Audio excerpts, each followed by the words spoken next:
sure. The break's not an excuse, and it is what it is, back to back. But we got to come out. We made a good effort tonight. We just didn't have it. Kyle, you've had to use a lot of your depth the last two games. You've got 11 guys out. How much is it trying to get a cohesive unit together when you got so many new people in the lineup? Well, it's definitely a difficult thing. I mean, looking around yesterday before the game, just a ton of new faces, and it felt like almost like a preseason game where you have so many guys in the lineup that you're not familiar with. But I think that Ross has obviously been playing very well this year. I think that we have some depth as an organization now, and first game jitters obviously last night for a lot of different guys. But we have to try and continue to use that depth right now. It is the way it is. It's a COVID world right now, and it's going to test our depth. But I think that our young guys are only going to get better. Kyle, one bright spot, your line was able to create some stuff tonight. Just what was working for you guys at times, and what do you like about playing with Peyton? Well, it took a few periods definitely to kind of figure each other out, and I didn't know a ton about his game before last night, to be honest with you. In the second period tonight, I think we just got it going where I wanted the puck on his stick as much as possible. He really sees the ice very well. He's able to make little plays, and he makes some passes that are really elite. So I just found myself just distributing to him when I could, and trying to get open. And Vic added a nice compliment too. He's such a smart player, and he's got a great shot, a great release, and we did some good things tonight. It would have been nice to get a few. We could have had a few tonight to keep us in. When you look at some of the mistakes on the goals, do you think it'd be fair to say that you guys maybe as a group weren't as mentally sharp as you needed to be? Yeah, I just, to start the game, we were just, making little mistakes that we don't usually make. Our puck management, I turned one over at the middle of the ice, and, coming into their zone, and just thought in my head, like, wow, that just doesn't happen very much. And, so I'll take responsibility for that. It starts with me, and I think we didn't manage it well enough through the neutral zone, especially in entering their zone. Their gaps were really good. They had great sticks. They got a lot of ticks on pucks, and we didn't make clean plays. And when you're not doing that, you just got to get it behind them and play simple. And we just didn't do that tonight. So if you want to call it mentally not ready, call it whatever you want, but we just didn't mentally make the correct decisions at all times. All right, thank you, Kyle. Miss you, Kyle. We'll have Victor next, everyone. Recording stopped.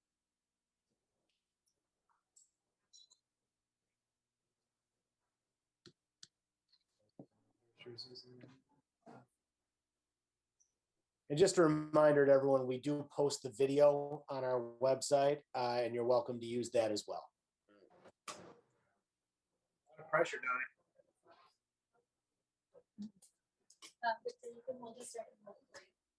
Recording in progress. I invite you to raise your hands for Victor. And we're going to start with Lance here. Hey, Victor. Just with so many different guys in the lineup, second game of the back-to-back, I mean, how difficult was it just really getting momentum in this game and sort of getting getting into the game a little bit, because you guys did start slow? Yeah, I think we had a tough time coming in and getting momentum. Like you said, it was a little bit of a slow start. It's always hard to play the Islanders away. They're a good team, and we just feel like the times we got pucks deep and got their D's to turn a little bit. We had success, and I just think we didn't do that. Before the break, we had asked you, and you said you finally felt healthy again, where you could practice your shot and things like that. You still haven't been able to get a goal since you've been back. has it started to get frustrating for you? Or how have you felt so far, and why do you think maybe you haven't been able to score? In the beginning, part of it has to do with that I couldn't really shoot the puck, but that's not an excuse I have anymore. I just I don't know. I just gotta keep shooting, and eventually it will come. Obviously, it's a little bit frustrating. I haven't scored in a while, but I feel like my overall game is still pretty good. So hopefully that will come soon, and a lot more after that. You have a different look now if you're in the left circle instead of the right circle. I mean, that's a hugely different look on the power play for you. Do you like that? And how has that gone for you? I think it's been good so far. Obviously, it's hard to say. We only a couple power plays here, but I feel good on that side too. I've been playing that side a lot earlier in my career, so I'm comfortable on both sides. It's just get a little bit different looks. It's a little bit easier to walk in and pick the corner sometimes. The only thing is you don't have that one timer that I have on the other side, but I feel good there. So we just gotta keep working and make sure it will be better. So. Victor, you were able to create some tonight. You and your line mates. Just what was working for you, and what are your thoughts on playing with Peyton? I think we played good big parts of the game. Peyton is a really creative guy. He's a great passer. I think he showed that a lot of times today, and I love playing with him. And Oki's really strong on the puck, and Peyton too. So I feel like we had good chemistry, and we made a lot of good plays, and we created enough chances to score. I think hopefully we can keep building on that. Thank you, Victor. Thank you. Thank you.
Hi, Matt. Our first question is going to be from Lance. Okay, go ahead, Lance. Hey, Matt, how much do you think, if at all, did it seem to you that fatigue was a factor and just the uncharacteristic, mistakes that guys were making, or was it just one of those nights and maybe a product of having so many new bodies in the lineup against a good team? Well, I think part of it was finding, a rhythm. I mean, we discussed it a little bit last night, just finding the guys understanding structure in the way that we play. But at the end of the day, it kind of comes down to the compete level. And some of our puck decisions weren't great. We made things hard on ourselves. And one of the things when you look at across what New York did is they played a mature game, and they capitalized on some of those decisions that at the end of the day came back to cost us. Matt, what can you do to work on that mental toughness before you get the Bruins on Saturday? Well, it's certainly part of the our team evolving, Paul. There's no way to sugarcoat it. These are great lessons for us to learn. In this league, there's not time to sit and hope for things. It's again, you take each step as a learning experience, and obviously, we'll look at the film, we'll have discussions, we'll recalibrate tomorrow in Boston once we go through the video. And again, for us, we've had the mentality from day one. It's about getting better every day. And there's some lessons in tonight's game that we need to learn from, take with us, and again, look at how a mature team approaches a game like tonight. Matt, you switch up some lines and defense pairs. Just did you give any thought just to keeping guys together? Just because for some of them it had been a game. Like, I guess, why did you make the moves? Part of it was just having a pulse for things. You look at back-to-backs. You look at guys playing in certain situations, and you're trying to find a little bit of a spark. I thought at times we struggled, just having that rhythm that I talked about. And there's something to be said about continuity of chemistry, but also at the same time, you got to play guys that look like they have some jump and some extra juice in the tank. And that's what we tried to do to create a bit of a spark, especially come the third period. Hey, Matt, you mentioned the Islanders, play a mature game. They lock things down. Can that be particularly valuable for some of the young guys playing in their first, second, third NHL games here to play an opponent like that? Most definitely. When we're a team that's about growing our game, growing our players, and getting better on the day-to-day, you need to look at those lessons. You need to look how a team like that approaches a game, and you need to take something from it moving forward.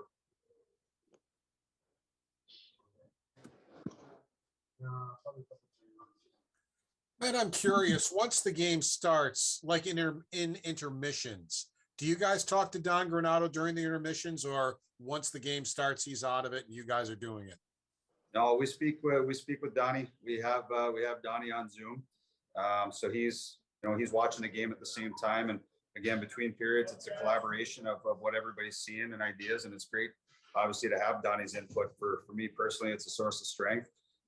Getting directly what he's seeing and how he's seeing certain things, and being able to kind of construct a collaborative message to go in and take to the guys, whether it's just verbal or whether we're showing film and clips to make those in-game adjustments. It's been we sure miss him, but it's been great having his voice and his vision.